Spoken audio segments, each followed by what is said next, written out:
Hello বন্ধুরা, কেমন আছো তোমরা সবাই? আশা করছি তোমরা সবাই বেশ ভালো আছো। আমি সামি আল জাহিদ তোমাদের সবাইকে স্বাগত জানাচ্ছি গো জি8-এ।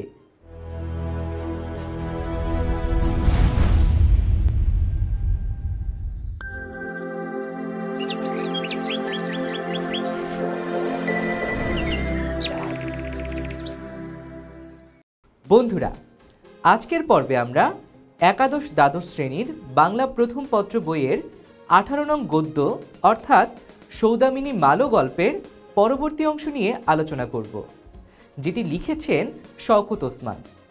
তাহলে চলো বন্ধুরা, দেরি না করে আমাদের আজকের এপিসোডটি শুরু করা যাক। বন্ধুরা, গত এপিসোডে আমরা যে পর্যন্ত আলোচনা করেছিলাম, আজ তার পরের অংশ থেকে আলোচনা শুরু করছি। লেখক নাসিরকে জিজ্ঞেস করলেন, অপরাধ স্বীকার করলে? নাসির জবাব দিলেন, হ্যাঁ, প্রথম অপরাধ, তাই ছেড়ে দিলাম, কিন্তু ব্যাটা পাকা বদমাশ। আজ দেখলে না কিভাবে ম্যানেজ করলে? তিনি আবার জিজ্ঞেস করলেন, কি ম্যানেজ?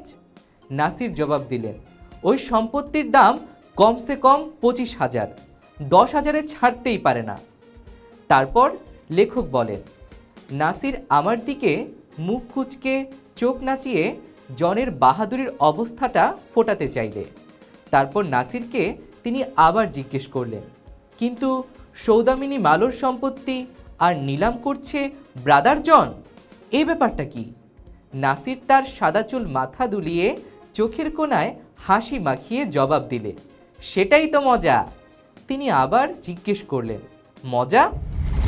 বন্ধুরা, এরপর নাসির বললেন, শোনো, সে অনেক কথা। ব্রাদার জনের মতো চিজকে ব্যাখ্যা করতে গেলে অনেক বয়ান প্রয়োজন। তখন তিনি নাসিরকে বললেন, তো বয়ান করো। এটি শুনে নাসির তাকে বললেন, বেলার দিকে খেয়াল আছে? খেয়ে দিয়ে এসো সন্ধ্যায় আমার বাড়ি, তখন সব সবিস্তারে বলবো। ব্রাদার জন, সৌদামিনী মালো, উপাখ্যান। লেখক বললেন, না, অত দেরি করতে পারবো না, খেয়ে একটু জিরিয়েই বিকেলে আসছি, বিকেলের চা তোমার ওখানেই খাবো। নাসির বললেন, বেশ। বন্ধুরা, এখানে বয়ান শব্দের অর্থ হচ্ছে বিবরণ বা বর্ণনা। বন্ধুরা, এরপর লেখক বলেছেন, কথায় কথায় আমরা রাস্তায় এসে পড়েছি, উতরাই শেষ হয়ে গেছে, তাড়াতাড়ি বাড়ির দিকে পা চালাতে লাগলাম। এরপর নাসির বললেন, জানো সাজ্জাদ, ভাবছি কোথা থেকে আরম্ভ করব। ব্যাপারটা বেশ জটিল। নাসির মোল্লা এখন বুড়ো হয়ে এসেছে বলতে পারো, তাই ভয় পাচ্ছে, তবে শুরু করতে হয়।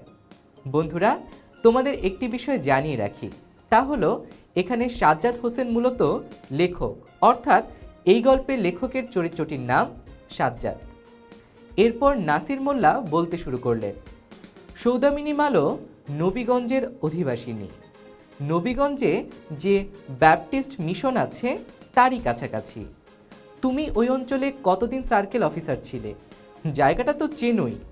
অবশ্যই তখন ওখানে মিশনের পাদ্রী ছিল ফাদার জনসন, লোকটা ভালোই। বন্ধুরা, এখানে ব্যাপটিস্ট মিশন হচ্ছে খ্রিস্ট ধর্ম সম্প্রদায়ের প্রচার ও দীক্ষা কেন্দ্র, এবং সার্কেল অফিসার বলতে বোঝায় কার্যক্রম পরিমণ্ডলের কর্মকর্তা। বন্ধুরা, তিনি আরও বলেন, এদের আবার ভালো মন্দ কি? ব্রিটিশ রাজত্বের ভিত পাকা করতে এদের এখানে সেখানে ছড়িয়ে দেওয়া হতো, যেন দরকার মতো আউটপোস্টের কাজ করতে পারে। গরিব দেশে এখানে সেখানে 2-4টে দাতব্য ডিসপেন্সারি কি 1-8টা স্কুল চালায়। লোকেরা ভাবে, আহা কি সব দয়ার প্রাণ। ব্রিটিশরা ভালোই জানতো, the nearest way to poor man's heart is down their throat, ইংরেজেরই প্রবাদ।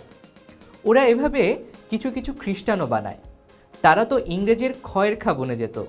বলতে পারো, ইংরেজ বাহাদুর এমনভাবে কিছু দেশি বাচ্চা তৈরি করত, নদিয়ার কাছে তো কত মুসলমানকে ওরা এইভাবে খ্রিস্টান করে ফেলে।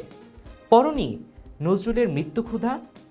আসলে এরা কেউ যীশু খ্রিস্টের ভৃত্য নয়, এরা ব্রিটিশ সাম্রাজ্যের ভৃত্য। হ্যাঁ, কোথা থেকে কোথা এসে পড়লাম, একটু ধৈর্য ধরে শোনো। বৃদ্ধকালে তাল রাখা দায়, কথায় কথায় অনেক দূর চলে গেছি। বন্ধুরা, এরপর তিনি বললেন, হ্যাঁ, সৌদামিনীর স্বামী জগদীশ মালো ছিল পেশায় আড়দালি। এখানে আড়দালি বলতে বোঝায় পেয়াদা বা চাপরাশি, কিন্তু সে ছিল বেজায় তুখোর লোক। প্রভুর মন জুগিয়ে চলার শিল্প সে বেশ রপ্ত করেছিল। যে কোনো অফিসারকেই খুশি করার পন্থা আবিষ্কারে দক্ষ ছিল জগদীশ মালো। ফলে কলামূলো ভালোই পেত, বকশিসে মোটা পেট। এমন আড়দালি তুমি দুটি খুঁজে বের করতে পারবে না। আমি অবশ্যই তাকে দেখিনি, আমারও শোনা কথা। সস্তার বাজার, পুরো বেতন বাঁচল, তার ওপর উপরি ইনকাম। আর সে তো মিশরের সম্রাট হতে চায়নি, চেয়েছিল গ্রামের 2-4 বিঘে জমি জিরে একটু অনটন মুক্ত দিন যাপন। 15-20 বছরের চাকরিতে জগদীশ তা পুষিয়ে নিলে, কিন্তু বেচারার একটা বেশ দুঃখ ছিল, ছেলেপুলে নেই। সৌদামিনীর স্বামী স্থির করলে আরেকটা বিয়েই যুক্তিযুক্ত, অন্তত চেষ্টা করে দেখা যায়। বংশ তো গুম করে দেওয়া চলে না। কিন্তু বেচারা বর্ষাজার অবসর পায়নি, হঠাৎ মরে গেল।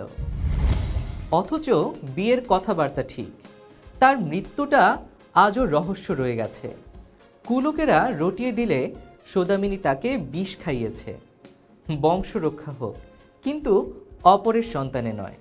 সৌদামিনী ভিতরে ভিতরে হয়তো এমন একটা দুর্জয় পণ করে বসেছিল। এসব খোদাকেই মালুম। এসব ক্ষেত্রে কোনো মেয়ে কি করে বোঝা দেয়। কিন্তু তুমি বলছো স্বামীকে হত্যা করবে, তা অনুমান করা মুশকিল। মুশকিল কিছুই নয়, এমন হতে তো পারে। আমিও বলছি গুজবের কথা, কারণ এসব নিয়ে আর কোনো তদারক হয়নি।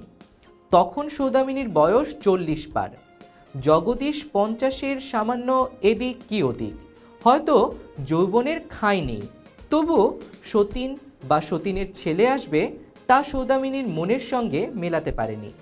অতএব দুষ্ট গরুর চেয়ে শূন্য গোয়াল। আচ্ছা, আমিও বলেছি অনুমানের কথা। বন্ধুরা, এখানে খাই শব্দের অর্থ হচ্ছে কামনা বাসনা বা উচ্চভিলাষ বা চাহিদা। বন্ধুরা, এরপর তিনি বলেন, যাক, ওপার চুকল। সৌদামিনী তখন একা, কিন্তু সেও হুঁশিয়ার মেয়ে, আর রবদব ছিল জোর। তখনও দেহ আছে, তার ওপর সম্পত্তি।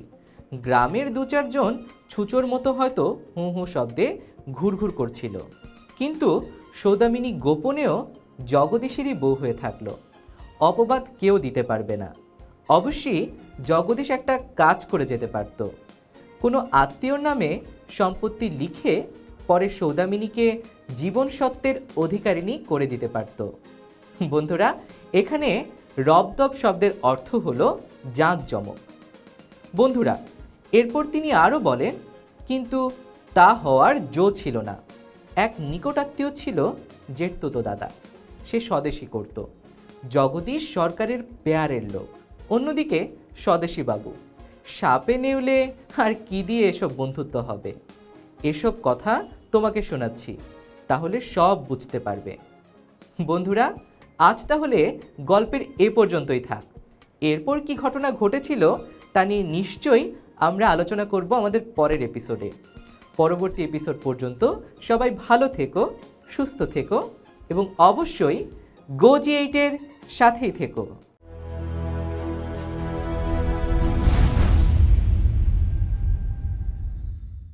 বন্ধুরা, এবারে চলো আমাদের আজকের আলোচনা থেকে কিছু গুরুত্বপূর্ণ নোটস জেনে নেওয়া যাক।